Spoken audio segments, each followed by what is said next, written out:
मैं दुर्गेश सिंह अपने सभी व्यूअर्स का बहुत बहुत स्वागत करती हूँ आपके अपने ही YouTube channel Durgesh Singh online classes में। आज मैं आपसे डिस्कस करने वाली हूँ वर्ड्सवर्थ द्वारा लिखी गई फेमस पोएम मिल्टन 1802 लंदन 1802, जो मिल्टन को एड्रेस है, जिसका नाम बदलकर इन्होंने बाद में टू मिल्टन कर दिया था।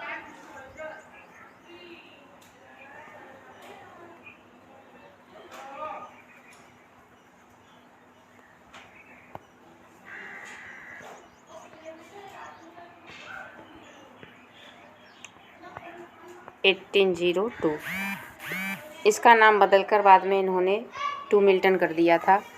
तो इसमें वर्ड्सवर्थ कहते हैं मिल्टन से, हे मिल्टन, आपको thou shouldst be living at this hour, आपको इस समय जीवित होना चाहिए था। England hath need of thee, England hath, England को दी में आपकी ज़रूरत है। यहाँ जो सी यूज़ हुआ है, सी इंग्लैंड के लिए यूज़ हुआ है। फैन का मतलब होता है दलदल,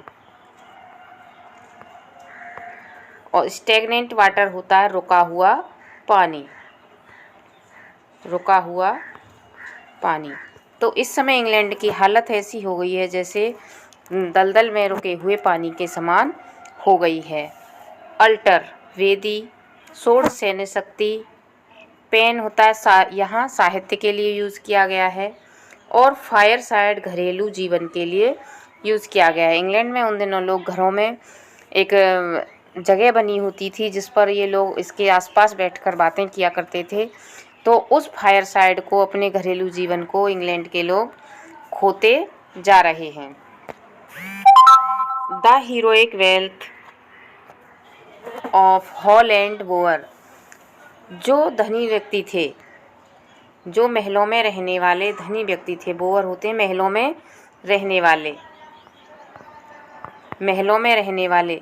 तो जो धनी व्यक्ति थे महलों में रहने वाले, have 44 forfeited their ancient English dower, उन्होंने अपने पैर पीछे को ले लिए, उन्होंने ऑफ इनवर्ड हैप्पीनेस, जो दान वो दिया करते थे, उस दान को उन्होंने करना छोड़ दिया। जो अपनी आत्म प्रसन्नता के लिए, अपनी आंतरिक प्रसन्नता के लिए जो दान दिया करते थे, उन्होंने अब उसको करना छोड़ दिया है। वी आर सेल्फिश मैन, आज हम बहुत स्वार्थी लोग बन गए हैं, हम बहुत स्वार्थी हैं। O raise up, O raise up, raise us up, हे मिल्टन, हमें इससे उठाओ, रिटर्न टू अस अगेन, हमारे पास फिर से वापस आ जाओ।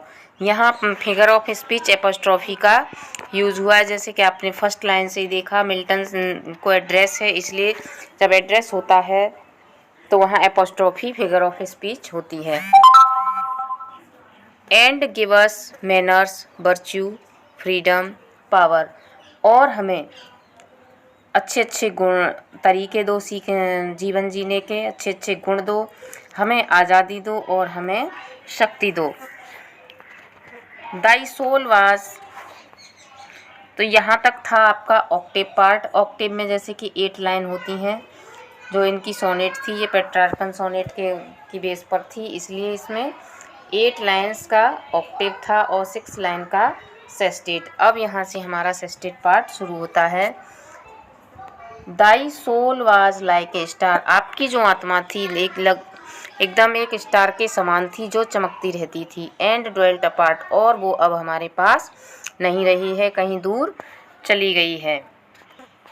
दाउ hadst a voice who sound was like the sea, और आपकी आवाज़ इतनी मधुर थी, यानी आवाज़ उनके कामों के लिए कहा गया, जो उनका लिटरेरी वर्क था, उसके लिए साहित्यिक कार्य था, उसके लिए प्रयोग किया गया है, उनके साहित्यिक वर्क के लिए प्रयोग किया। कहा यहाँ वर्ड्सवर्थ कहते हैं कि आपकी आवाज़ में इतनी गहराई थी जैसी कि एक समुद्र में होती है, वो बहुत अच्छे तरीके से लोगों पर प्रभाव डालती थी। Pure as the naked heaven, और इतनी प्योर थी जैसे कि हेवन होता है, हेवन के समान प्योर थी। मैजेस्टिक फ्री, मैजेस्टिक थी, यह बहुत प्रभावशाली थी, स्वतंत्र थी। So didst thou travel on life's common way, इसीलिए आपने जो अपना जीवन जिया बहुत ही सरल तरीके से, ट्रैवल यानी जीवन का सफ़र, और कॉमन वे साधारण तरीके से आपने जो अपने जीवन का सफ़र था बड़े ही साधारण तरीके से जिया।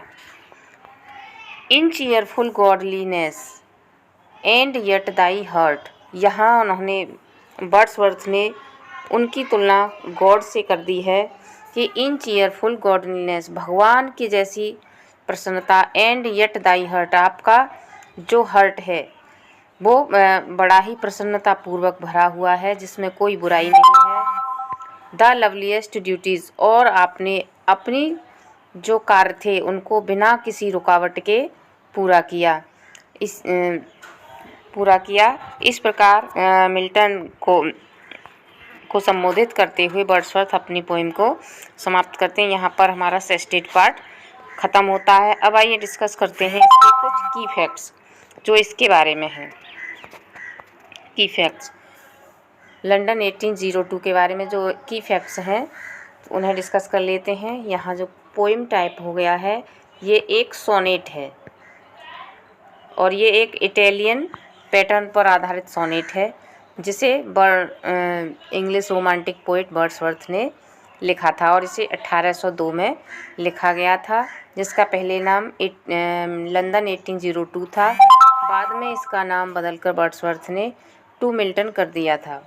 The poem was composed in 1802 and published in his volume poems in 2 volumes.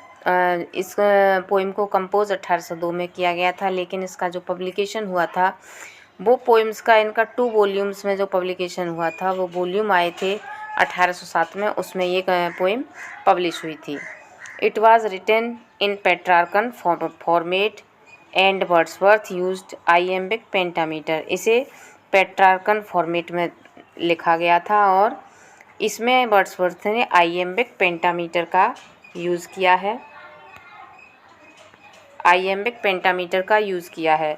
इसमें पहला जो स्टेंजा है वो 8 लाइन का है, जिसे ऑक्टेव कहते हैं, जिसमें पहली ए बी बी ए यानी पहली और चौथी 5वीं लाइन एक दूसरे से मैच होती हैं, और फिर 8वीं लाइन मैच होती है। इसी प्रकार दूसरी और तीसरी की रहमिंग एक जैसी है, और 6वीं और 7वीं की रहमिंग एक जैसी है। अब सेस्टेट में देखते हैं।